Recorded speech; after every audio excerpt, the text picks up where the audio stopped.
Yo, everyone. We're back with another Zenless Zone Zero video. It's been a minute since I made a Zenless Zones video. Last time was the live stream, but other than that, I think the last guide I made was like a few months ago. And Miyabi just released, and I was so excited after playing her, doing the story, etc. It was so fun. She's super fun to play. And yeah, I wanted to give you a few tips on like the gameplay and stuff like that, because I figured out a few things. Maybe other people figured it out too, honestly. But yeah, I just wanted to talk about it. Honestly, I really enjoy playing her, and she's really cool. So yeah, I'll give you a few tips on like how to build her, what teams, artifact like disk drives and stuff like that. And after that, we'll get into the gameplay.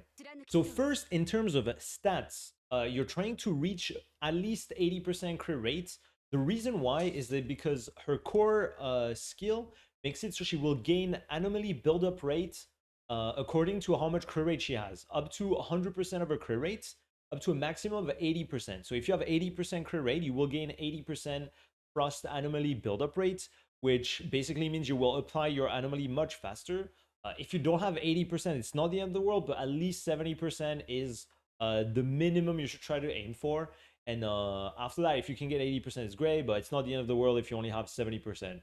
After that, you want as much crit damage and attack percent as you can. So yeah, as much as you can do.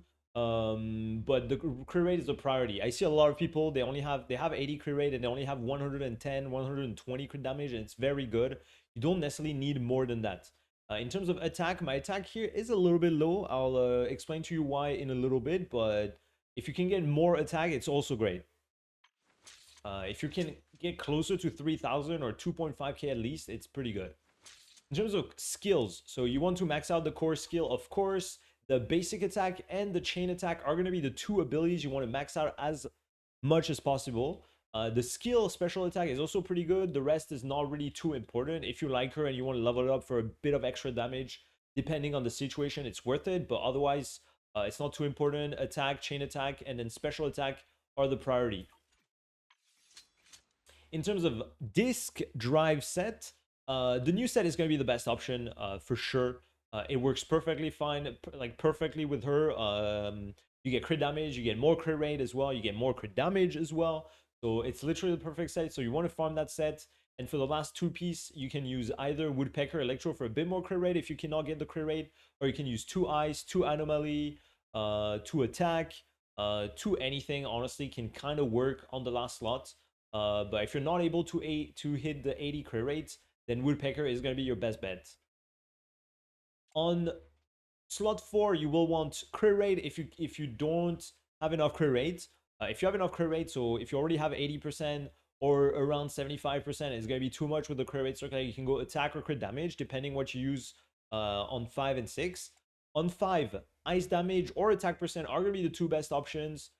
Depends what team you use for the main stat on the 5, but ice or attack are basically the same.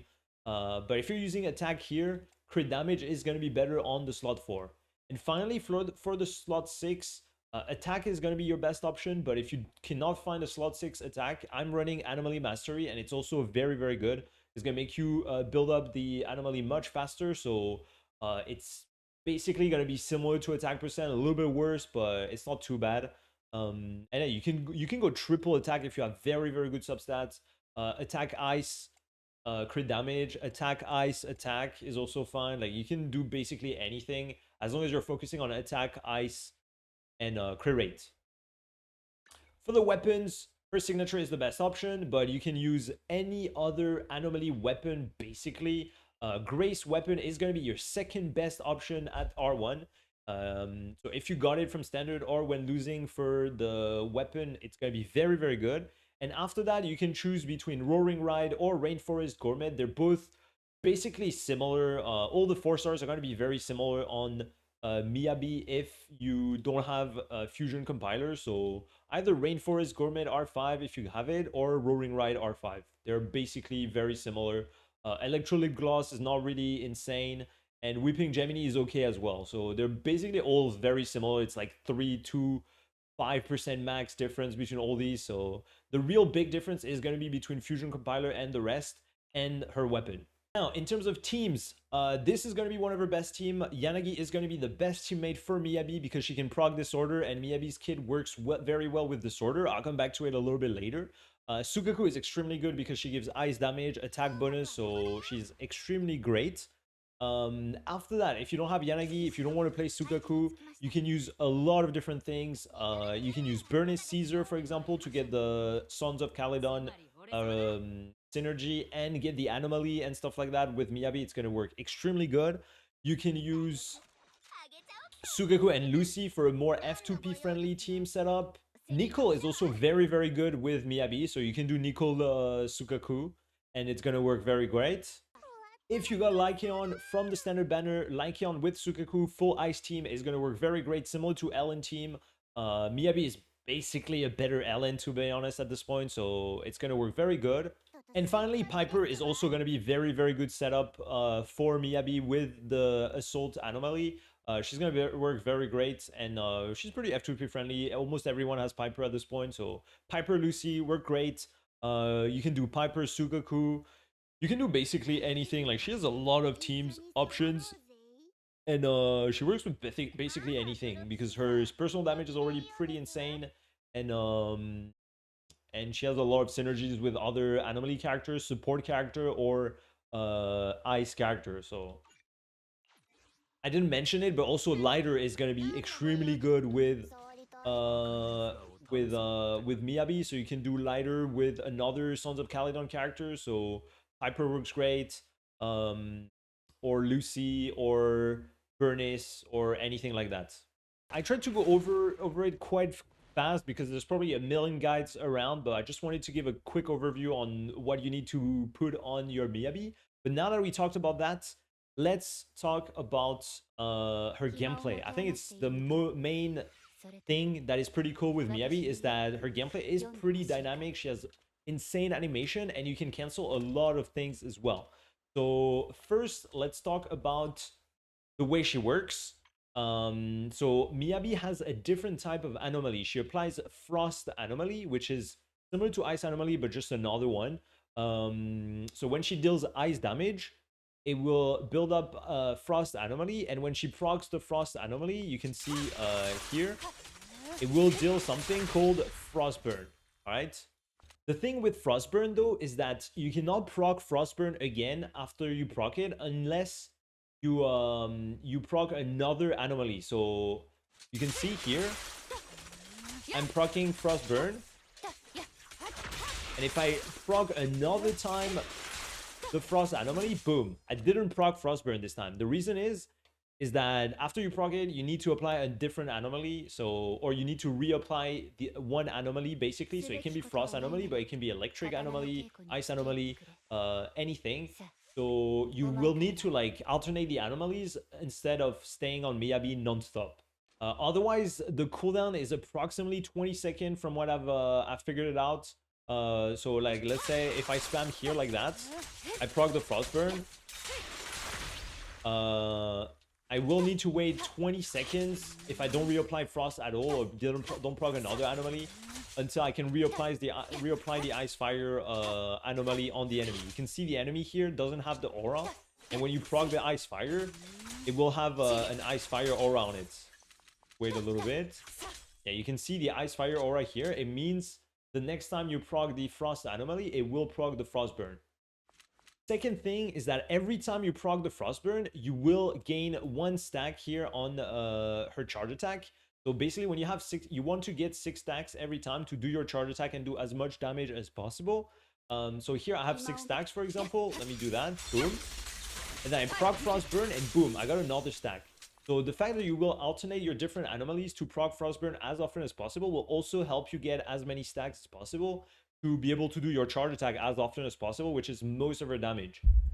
Another way to get stacks is going to be to use her ultimate. Her ultimate will give her 3 stacks. Her ultimate will give her 3 stacks. And finally, proccing Disorder with I mean, every time you proc Disorder, she will gain another 2 stacks. So let's say here you see I have 1 stack. If I switch to Yanagi and I proc Disorder and I go back to Miyabi, boom, I have 3 stacks. So every time you proc Disorder, 2 stacks. Every time you proc Frostburn, 1 stack. Every time you ult, 3 stacks. And fourth thing, your skill will also give you 2 stacks. So every time you use your skill, boom, you get another 2 stacks. So ult give you 2 stacks, 3 stacks. Let me repeat. Frostburn gives you 1 stack, ult gives you 3 stacks, Disorder gives you 2 stacks, and skill gives you 2 stacks, alright? Doing this will help you understand the rotations and optimize your gameplay. You will start every fight with 3 stacks every time. If you enter the Shield defense, if you enter the Holo Zero or the new tower or whatever, you will always start your fight with 3 stacks. So that's something you keep in mind. So in terms of rotation, you will probably want to start your rotation usually with Sukaku so you can give the buff to Miyabi. Basically with her charge attack and quick assist, charge scale and quick assist, and then get your stacks on Miyabi as fast as possible, proc your Frostburn, and then switch to Yanagi so you can proc the electric anomaly, so you can swap back to Miyabi, and then you can do your charge attack again. And then you can proc Frostburn a second time in the span of like 20 seconds. So basically, as I said earlier, Sukaku first, give the buff from Sukaku to Miyabi, boom, like that. Swap into Miyabi, do all your combo with Miyabi, proc the Frostburn as soon as you can. And then when you have your charge attack, you do charge attack and you can swap as soon as you see the stacks depleted. Go to Yanagi, do your disorder, and then you can go back to Miyabi and then charge attack almost again or close to it, or use your burst. Use your ultimate if you have it, and you basically want to repeat that rotation every time. The key thing with Miyabi's charge attack is that you really can cancel it very, very early in the animation. So here, let's see. I get my charge attack, as you can see. Alright, I got my charge attack ready here. You will see when I start charging my attack, it will take 2 stacks per 2 stacks to increase the power of the charge attack. Once the 6 stacks are out, you can already switch to Yanagi. Miyabi will be invulnerable during the animation of the charge attack, so she will not take any damage. And you can start proccing Disorder or Electric Anomaly with Yanagi in the meantime. So 1, 2, 3, and then boom, I can switch. And you can see the full animation of the charge attack of Miyabi. So I will put some footage of rotation in Shiyu defense in this training area, and yeah, I hope this guide quick gameplay video was helpful. Let me know if you have any questions in the comments. I might post more ZZ videos in the future as well, because I'm having so much fun right now in the game. It's pretty cool, and yeah, I'll see you in the next one. Bye bye.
仲間はもうさや時間の無駄です。